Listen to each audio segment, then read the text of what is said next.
My wife and I had been having small arguments for months, but one evening, things exploded.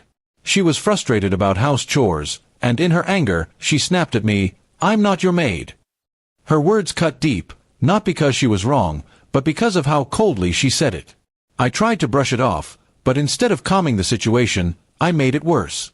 I looked at her and said, "Fine, I'll get another wife then." The words left my mouth sharp like a blade, and instantly, I knew I had gone too far. Her eyes widened in disbelief. She stared at me, as if I had just shattered everything we had built together. "Another wife? That's how little I mean to you," she whispered. I wanted to take back my words, but my pride wouldn't let me.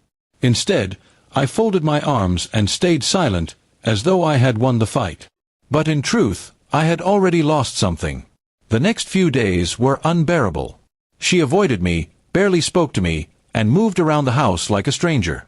Meals were quiet, and laughter had completely disappeared from our home. I told myself she would get over it, but deep down, I could see she was slipping further away. One evening, I came home to find her packing a small bag.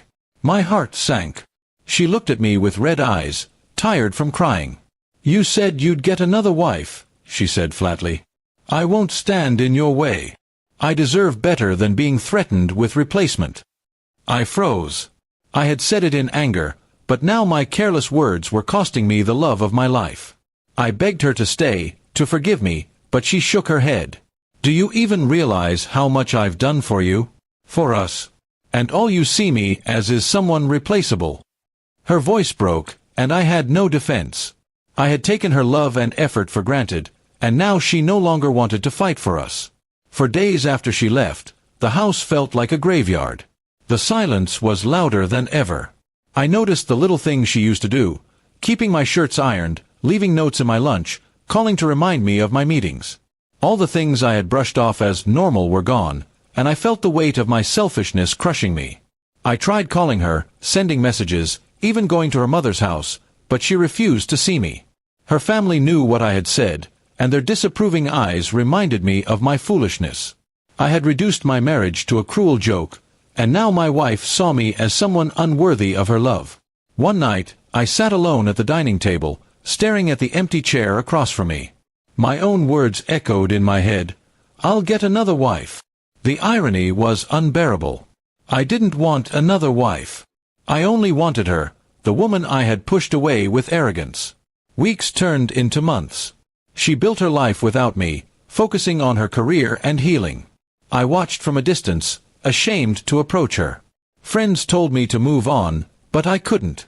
Every time I thought about loving someone else, I remembered the look in her eyes that night, the mixture of pain and betrayal. Eventually, she agreed to meet me, not as a wife, but just to talk. I apologized sincerely, telling her I finally understood the depth of my mistake. "I never meant to make you feel small," I said. "I was angry and stupid, but I know that doesn't erase the hurt I caused." She listened quietly, her face unreadable. "Words have power," she finally said. "And yours destroyed my trust." Her voice was calm, but it carried the finality of someone who had already moved past the pain. I realized then that some wounds don't heal just because you apologize. I left that meeting broken but wiser. My careless threat had cost me the woman I loved most. I learned the hard way that marriage isn't about winning arguments, but about respect and kindness. And sometimes, one cruel sentence is enough to end a lifetime of love. Now, when people ask me why my marriage ended, I don't hide the truth. I tell them, I lost my wife, not because she wasn't good enough, but because I made her feel like she wasn't valued.